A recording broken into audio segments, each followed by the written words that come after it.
하는 게 루소, 로베스피에르, 바베프, 보나로티, 마르크스까지 이어지는 걸 보고 있어요. 그래서 아까 말한 것처럼 루소는 재산이 없는 자는 자유로울 수 없다고 본 거죠. 이렇게 말하죠.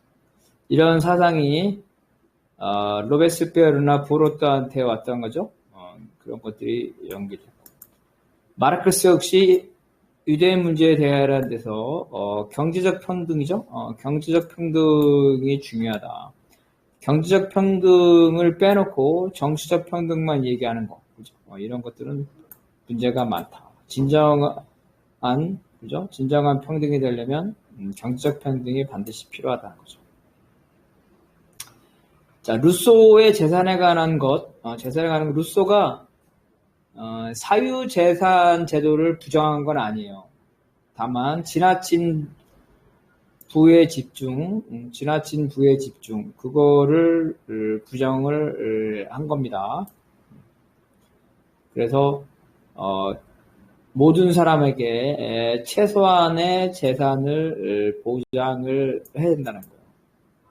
루소가 모든 사람에게 최소한의 재산을 보장해야 된다는 그러한 관점을 마르크스의 세상에서는 사유재산을 없애고 모든 사람들이 재산을 가져야 된다. 잘 생각하면 비슷한 거예요. 자, 다시 말하면 루소는 모든 사람들이 일정한 재산을 가져야 된다 그랬어요. 그렇지만 사유재산 제도 자체를 부정하지 않았어요. 마르크스는 사유재산 자체를 부정하고 모든 사람이 생산수단을 소유해야 된다는 거죠. 그래서 모든 사람에게 일정한 재산 소유를 인정해야 되는 건 루소나 마르크스하고 똑같고, 다만 사유재산 제도 자체를 폐지할 것이냐 말 것이냐의 차이점이라고 본 거예요. 자, 요거 한번 읽어봅시다. 로베스피에르는 루소와 마찬가지로 사유재산권을 제도에 의해 생긴 것으로 보았기 때문에 자신의 시민과 인권의 권리선언의 자연권의 목록에서 사유재산권을 배제하였다. 하지만 그는 마르크스와 달리 부르주아의 사유재산권 자체를 부정한 것은 아니었다. 그는 재산의 불가피한 불평등을 인정하면서 농지 소유의 상한선을 정하는 농지법에 반대하겠다. 네. 그래서 루소도 그렇고 로베스피에르도 그렇고 불가피한 불평등을 인정하는데 지나치게 불평등하면 안 된다. 무슨 말이냐면 재산이 전혀 없는 상태로 되면 안 된다는 거죠. 모든 사람에게 일정한 재산을 보장을 하고, 그리고 나서 일정한 정도의 불평등은 되는데 지나친 불평등은 안 된다. 반면 바베프 시대에 와서는 사유재산 제도를 폐지해라. 왜 그랬냐면 바베프는 이 무산자들, 프랑스 대혁명 시기에 재산이 없는 무산자들이 그랬죠. 무산자들이 화가 나죠. 그래서 무산자의 요구. 자, 무산자의 요구. 가난한 사람의 요구예요. 가난한 사람의 요구는 뭘까요? 가장 단순하게 말하면 재산을 달라 그러겠죠. 재산을 달라. 이거 너무나 간단해. 근데 여기에서 발전하는 거지. 어떻게 하냐면, 야, 재산이 문제구나. 재산 제도를 똑똑하지. 무산자가 머리가 이제 좋아진 거지. 똑같죠? 우리 자본주의사에도 어떤 가난한 사람 중에 둘 중에 우리 형님은 우리 형님이랑 어디 다 가난했어요. 우리 형님은 가난하니까 재산을 달라. 돈을 벌어야겠고 그렇게 생각한 거. 나는 야, 저 사유재산제도가 문제구나. 나는 사유재산제도를 폐지하겠다. 공산주의를 하겠다. 난 공산주의자다. 이렇게 청소년 있다는 그렇게 결심을 했거든요. 우리 형님은 사장님이 되기로 했고 나는 혁명가가 되기로 했다. 이게 무산자의 요구. 그래서 무산자가 당연히 머리가 좋은 똑똑한 사람들은 사회적 현상을 보면서 사유재산 제도 자체를 폐지하자고 그러겠죠. 바로 이러한 무산자들의 요구를 바베프가 받아들여서 사유재산 제도를 폐지해. 그럼 어떻게? 사유재산제를 폐지하고 재산 공동체, 공산주의 사회를 만들자는 거예요. 이게 바로 로베스피에르와 마르크스의 연결점이라는 거예요.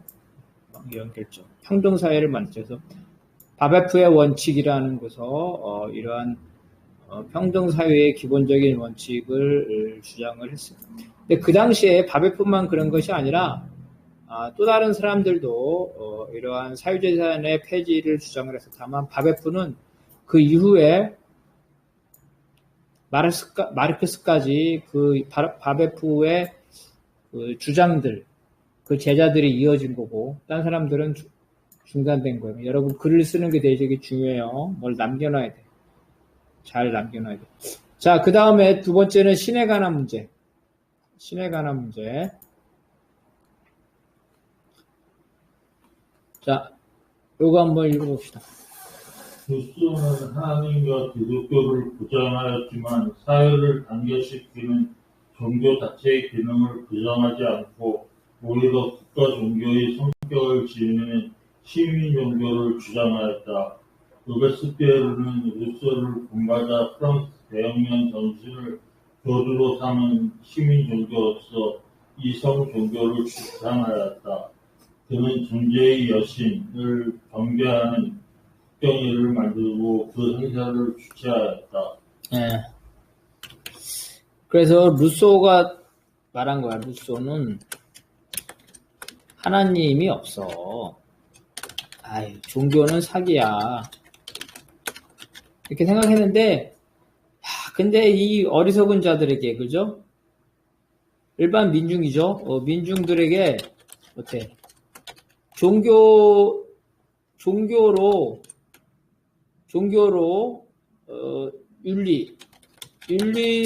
윤리를 교육하는 것이 효과적이야. 무슨 말이냐면, 자, 이 애들한테 너 절도는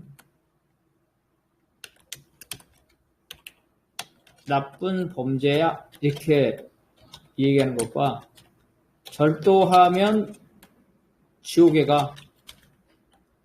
어떤 게 효과가 더 크겠어요? 그죠?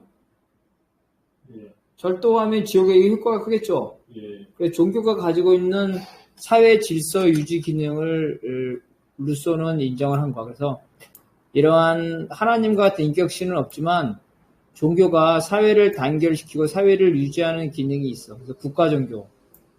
그래서 무슨 말이냐면, 야, 니네는 자유, 이성, 평등을 지켜야 돼. 이렇게 말하는 건데, 이거를 인민들이 알아듣게, 너는 자유의 신, 이성의 신, 평등의 신, 그죠? 이 신의 뜻에 따라야 돼. 이렇게 주장한 거야. 그죠? 이게 훨씬 더 사람들한테 잘 먹힌다는 거지. 그래서 이 바로 시민종교라는 거. 사람들이 지켜야 될 윤리나 가치를 종교 형태로 한 거예요. 이게 시민종교, 이성종교. 그거를 로베스피에르가 받아들인 거야. 그리고 뉴욕의 어때? 뉴욕의 자유의 여신도 그런 거죠? 뉴욕의 자유의 여신도 마찬가지야. 그래서 여러분 프랑스 대혁명에 보면은 그 한 여성이 그 젖가슴을 반쪽만 드러낸 있고 그다음에 저기 총 그죠? 총을 들고 그다음에 그 옆에는 난장이가 있는 사진을 봐줘. 프랑스 대혁명 여신 이미지 이거 엄청나게 유명한 거잖아요. 이거 그죠? 이게 바로 프랑스 혁명 정신을 얘기하는 건데, 프랑스 혁명 자유의 여신이란 말이에요. 자유의 여신을 얘기하는 건데, 프랑스 혁명 정신을 프랑스의 혁명 정신이 있잖아. 자유와 이성과 뭐 평등이야. 이렇게 말로 하는 것보다도 바로 이 프랑스는 자유의 여신, 평등의 여신, 이성의 여신이 이렇게 해서 지도한 거야, 인도한 거야. 이게 확실히 사람들 잘못 끼죠.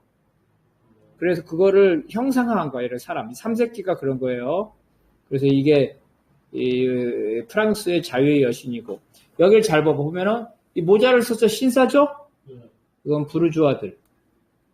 그죠? 이 부르주아들. 예, 부르주아들. 그리고 이렇게 돼 있죠? 이렇게 해서 난쟁이나 이런 사람들은 민중들이야. 그리고 이런 그림에서 민중들은 난쟁이나 소년으로 표현되고 있어. 이게 실제 소년이라는 뜻도 있지만 그 사회적 소수자, 약자, 난쟁이, 소외받은 사람들이라는 뜻도 있는 거예요. 이런 사람들. 이거는 부르주아들이고. 이렇게 부르주아와 민중들이 힘을 합해서 자유와 평등 이것을 위해서 했다는 거예요. 이게 자유의 여신이죠. 이런 것들이 미국의 뉴욕에 가가지고 프랑스에서 선물해 준 거라 그랬죠? 그래서 이렇게 된 이와 같이 이런 거를 이성 종교라고 그래요. 이걸 세속 종교라고 그러죠. 세속 종교. 미국의 기독교가 그렇죠. 미국의 기독교. 미국의 기독교는 어때요? 누가 미국 놈들이 신이 있다고 믿겠어? 그런데 어때요? 기독교적인 방식을 다 하죠. 주기도문. 주기도문 대신에 뭐가 있어? 국기에 대한 맹세. 그죠? 국기에 대한 맹세. 이런 거 다 있잖아. 그 다음에 찬송가 대신에 뭐가 있어요? 애국가. 있죠? 그 다음에 성경책 대신에 뭐가 있어? 성경책. 하나님의 말씀 성경책 대신에 뭐 헌법 있잖아. 지켜야 될 거. 이런 게 세속 종교라는 거예요. 종교적 방식을 국가 질서를 유지하기 위해서 차용하는 거야.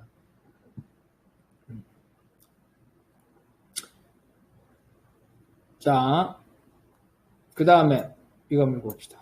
반면 바베프는 무신론자로서 정치와 교육에 대한 종교의 영향력을 차단하고자 하였으며 성자를 사기꾼이라고 지칭하는 등 종교 자체에 대해 적대적이었다. 다만 그는 교회와 성자 자체를 완전히 없애기보다는 최소한의 수준에서 관여하려는 입장을 보였다. 부원아르티 역시 무신론적 태도를 취하였다. 이에 비해 프랑스 대혁명 기간 중에 가장 과격한 에베르파는 신과 종교를 부정하고 성상과 종교적 상징을 상징을 그리고 교회를 폐쇄하였다.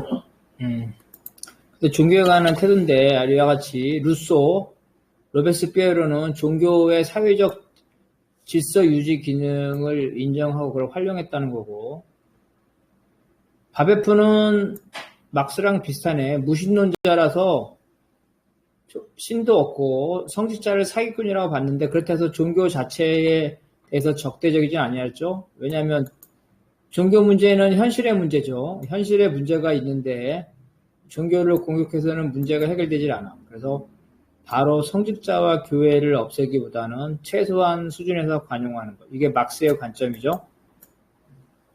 종교 문제를 해결하려면 사회 문제를 먼저 해결해야 되는. 근데 부호도 하나도 마찬가지. 근데 에베르파, 과격파는 어때?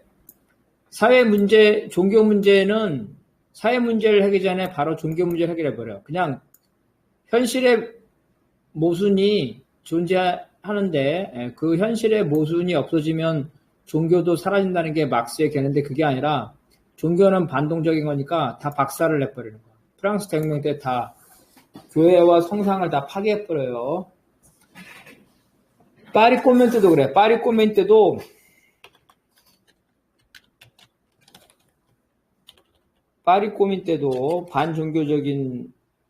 반종교적 정책을 취하는데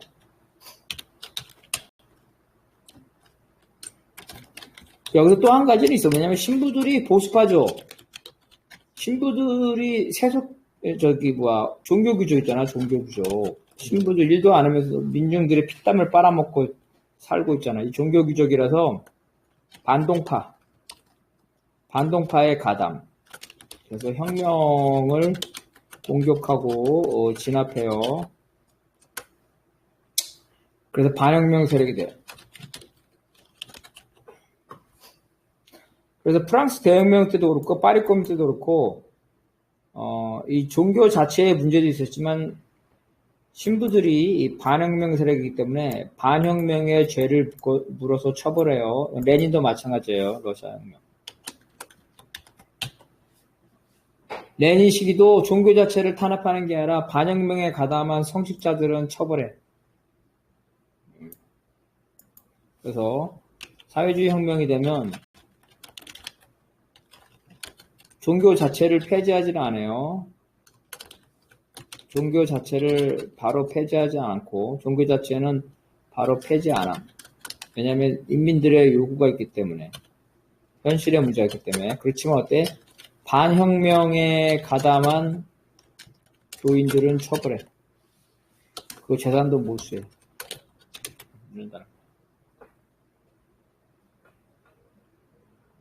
자, 이거 한번 읽어봅시다. 마르크스는 종교는 사회의 모순을 반영하는 것에 불과하므로 종교 자체에 대한 공격보다는 부르주아 국가의 전복이 더 중요하다고 보았다. 마르크스는 국가가 항상 종교적 성격을 지닌다고 보았으며 유대인 문제에 대하여서 기독교라는 국교를 폐지함으로써 유대인이 해방될 수 있다는 바우어의 주장에 대해 인간 해방을 위해서는 기독교 국가가 아닌 국가 자체를 비판해야 한다고 주장하였다. 네. 유대인 문제라는 것도 되게 중요한 막스의 저자예요. 유대인 문제. 유대인 문제가 도대체 뭐야? 유대인 문제. 유대인 문제가 뭐냐는 거지. 유대인 문제. 유대인 문제라는 건 뭐냐면 유대인이 일으키는 문제. 유대인이 어떤 문제를 일으켜? 우리 베니스의 상인 봤죠? 예. 아주 그 고리대, 그죠? 고리대, 예.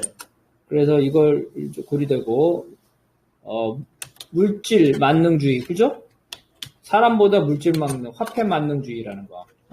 예. 이게 유대인 문제야. 왜냐하면 중세시대 때 유대인에게만 직업적으로 이런 금융업을 유대인에게만 허용했죠? 유대인에게.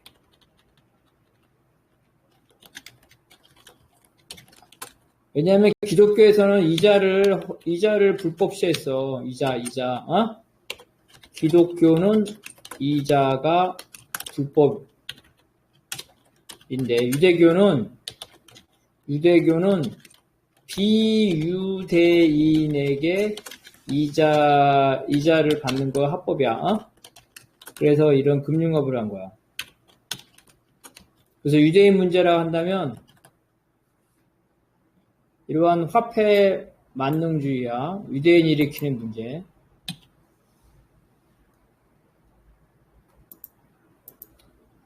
두 번째 유대인 문제라면 유대인이 이런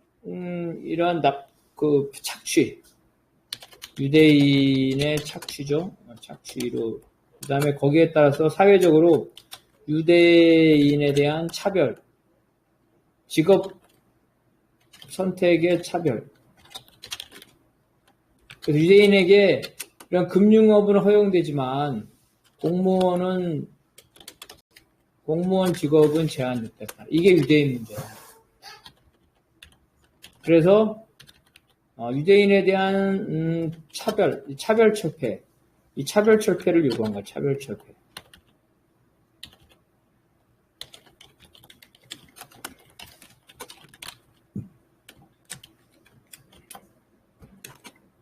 누가 유대인을 차별철폐해? 바로 유럽의 기독교 국가입니다. 유럽 국가는 기독교 국가죠. 유대교가 아니라 기독교 국가로서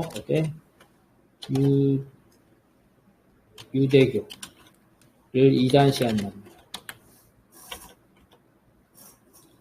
유대인 문제는 바로 이런 걸 유대인 문제라고 하고, 유대인 문제를 어떻게 해결해야 돼? 유대인이 차별받으니까 유대교 신자가 유대교 신자가 차별받는다.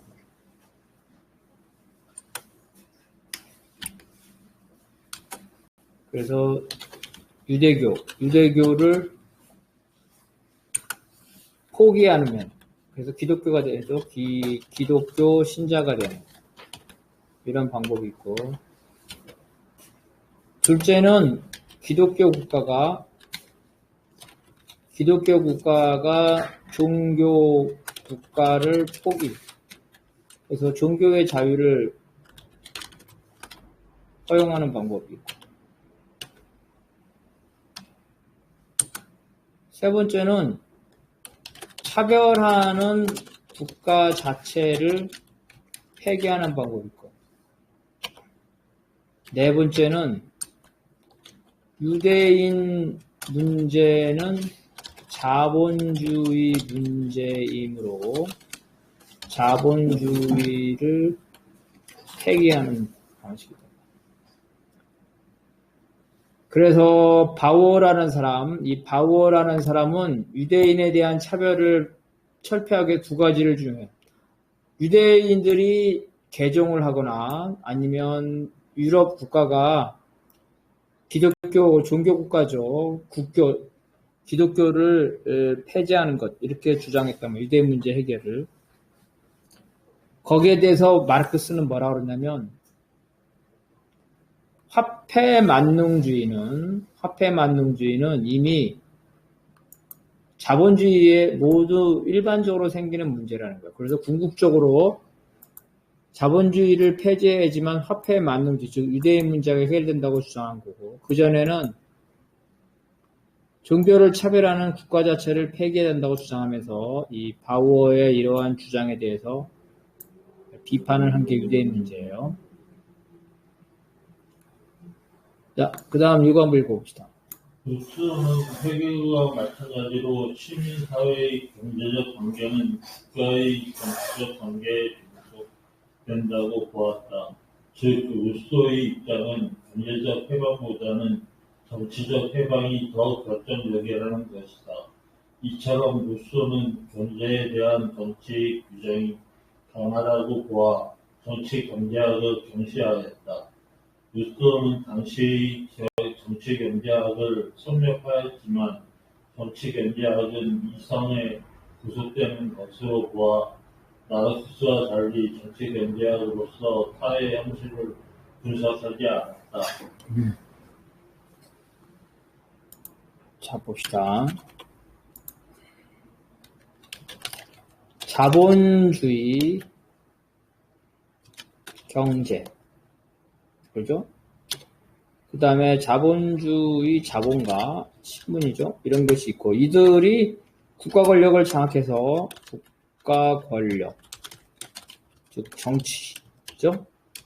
그런데 이 정치는 뭐냐면은 경제 정책을 좌우한다.